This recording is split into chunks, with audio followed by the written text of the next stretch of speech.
For the past few years, we've been doing reports and programs on the impact of the brown seaweed called Sargassum that has been increasingly washing up on beaches, not just in Jamaica, but all across the Caribbean.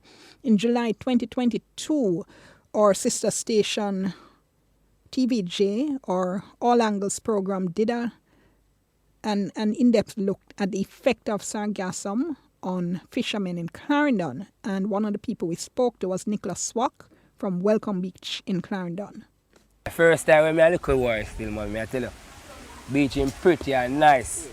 Whole heap of fruit tree you could have seen on tree, whole heap of coconut tree you could have seen all on the beach. Now, the grass kill out everything. Grass take over everywhere. If you just look out at even out at the beach out there, so just look out on the seafront, you see. A whole lot of lone grass. You know how much sitting that kill. You know how much fish and everything that kill. Whole heap of food chain that kill. Whole heap of mouth that lock way.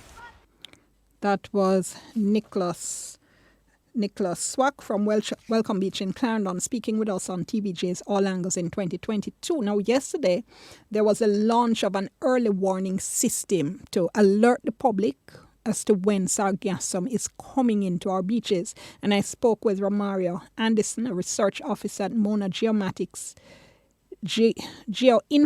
Institute, I beg your pardon, MGI, as well as Professor Jadu Dash, who is professor in remote sensing at the University of Southampton, about the project launch. First, just to remind our listeners who may not remember exactly what sargassum is, most of my listeners probably know it as that brown seaweed that in recent years has been washing up on the shores of Jamaican beaches and beaches elsewhere in the Caribbean. Can you say a little bit more about that, Professor Dash? Yeah, so as you rightly said, so these are brown floating seaweed, so which beaches on coast of they come across the Atlantic. That they probably started at something called Sargasso Sea. So this is where the name Sargassum came from, and due to some events of various events of hurricane, and then they kind of dipped it out of the Sargasso Sea and went to the Atlantic, and then from 2011 onwards, we are seeing masses of them beaching the coastlines of Caribbean islands and also going to Mexico and other countries. So when they come in, as you can expect, so they cover large masses and make the beach inaccessible. Okay, and I know that the increase in recent years has also been attributed to climate change, which suggests that it's not going away anytime soon. Is that right? Yeah, that's correct. So probably it's here to stay, because there is initial indications from all the studies that we have done. It doesn't indicate that we'll see a decline in the amount of sargassum in quite near future, because it's a combination of not only climate change, but also anthropogenic effect. So the rivers that are draining into the oceans, they're feeding in a lot of nutrients, which are then kind of affecting them, their growth as well. So I'm afraid it will not go away as soon. We've done a couple programs on this issue of sargassum, the problems it causes, and we went to Clarendon for one of my All Angles programs, spoke with fishermen, and they would point out the sea and said, see it there, you can see it coming in. But you guys are now taking a more scientific approach to the detection of sargassum. And Mr. Anderson, tell me how the Institute came into this. Okay, so we were approached as a larger part of a project called StarTrack, which includes the United Kingdom, Barbados, and Africa, the west coast of Africa. But they also wanted to include a country in the Greater Antilles that, is significantly impacted by sargassum, and Jamaica was one of that country. And they wanted, some GIS specialists to examine where sargassum is beaching and looking at what are the conditions that cause sargassum to beach. So that's where MGI has been involved, and we have done a lot of work towards developing a sargassum early advisory system. Tell me what that means now, an early advisory system, how early, and what's going to happen? As part of the StarTrack project, and it's an initiative led here at MGI with University of Southampton, we have managed to develop and Sargassum Early Advisory System, which is not just the first for Jamaica, but it is the first Sargassum Early Advisory System that can predict where Sargassum will beach, where it will float near shore, and how it will impact different stakeholders, whether it be a fisherman, a coastal leisure user, or a tourism interest. And our system not only stops there, but it goes and provides information on what stakeholders can do to mitigate against these impacts. All right, so Professor, tell me, well, clearly I can see how the MGI is interested in this. Tell me why your university and you were interested in this project. So we are the university, we work on interdisciplinary research, and one of the key theme of university is to solve global challenges using new technology. And of course, as you can see for this part of the world in Western Africa, this is one of the key challenges that is coming in. And then we wanted to use a combination of satellite technology, drone, and advanced modeling approach to predict the sargassum, and also later down the line, how could we utilize them? You know, like, is there any way opportunity that exists to utilize those as well? So I think that's primarily why we're interested. Is this was a global challenge, and we wanted to see if we can use the state of that technology to provide some solution to it. Okay, so tell us what's the solution now? How is this going to work? So I think the first thing that we are trying, as you go back in time, as you rightly said, like fishermen see it's coming up.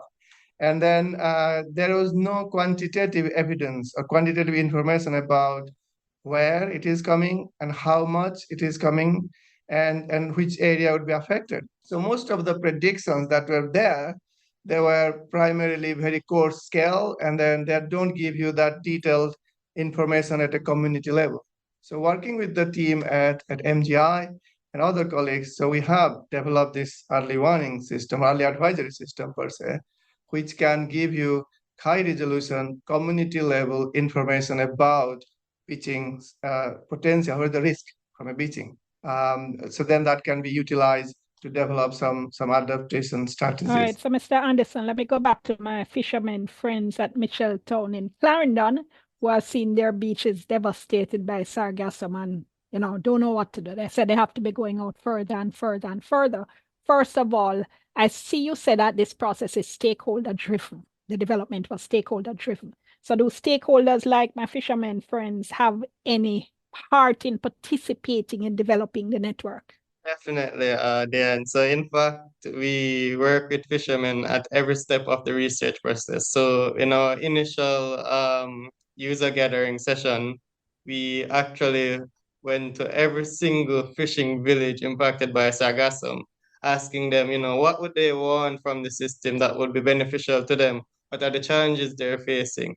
We also involve them directly into the research process. So fishermen in Manchonil actually help us to deploy drifters to track the sargassum bats in Portland and, you know, the trajectory they take before the beach. In Jamaica, or in sometimes the sargassum leaves to go as far as in Mexico. Wow, okay. So tell me now, when this is up and running, what is going to happen? How will, if I'm interested, for instance, I want to go to Portland. I know that beaches, some of the beaches down there have been affected. How do I get information that might help me? The site is live now and it is open to all, no geographic restriction. You don't even have to live in Jamaica. The URL is JSEAS, so JSEAS dot monagis.com. So jseas.monagis.com.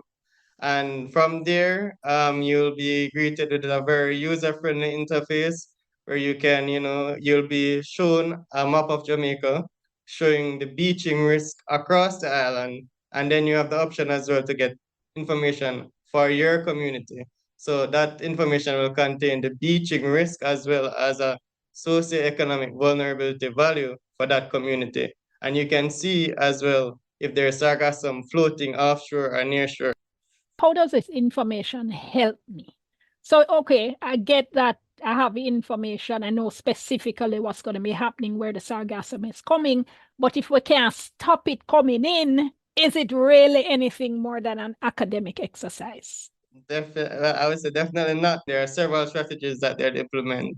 For one, in Montreal, normally they drive the boat right onto the shore. What we know that they do is they actually let the boat float further out at sea so that the boat doesn't get trapped, and they wait for that sargassum to leave. Also, our early advice system goes the next level. So we never want it to just be academic.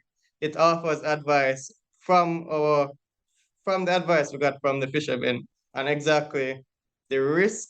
So in this alert that you'll see on the website, you'll see the risk specifically posed to, for example, a fisherman from beaching sargassum versus floating sargassum, and what exactly they can do to mitigate against the risk. So they might have to target a different fishing species, change their fishing method. So it has all of that information and what can be done. Finally, Prof, so what happens from here? So we would like to, so this is the first time we are launching a Sargassum early advisory system. So the second stage is to scale it up. So we will, as partnership with Ghana and colleagues from Mexico, so we'll try to adapt the same system so that that can be implemented there as well as a test case. Then next bit is to involve more people. So we have a program of citizen science involvement with it, where they can monitor the beaches and feedback us, providing what is there and how they are benefiting, so that we can improve in it. So this should be open source system. So anybody, any country can adopt it, and the know-how are with Jamaica, and they are willing to help and support other countries to implement this solution. So hopefully we'll reach the first step of knowing how much is coming in, and then all the authorities, then they can start planning about managing and using and start to live with it and utilize it as a more of a resources rather than seeing it more as a problem. All right.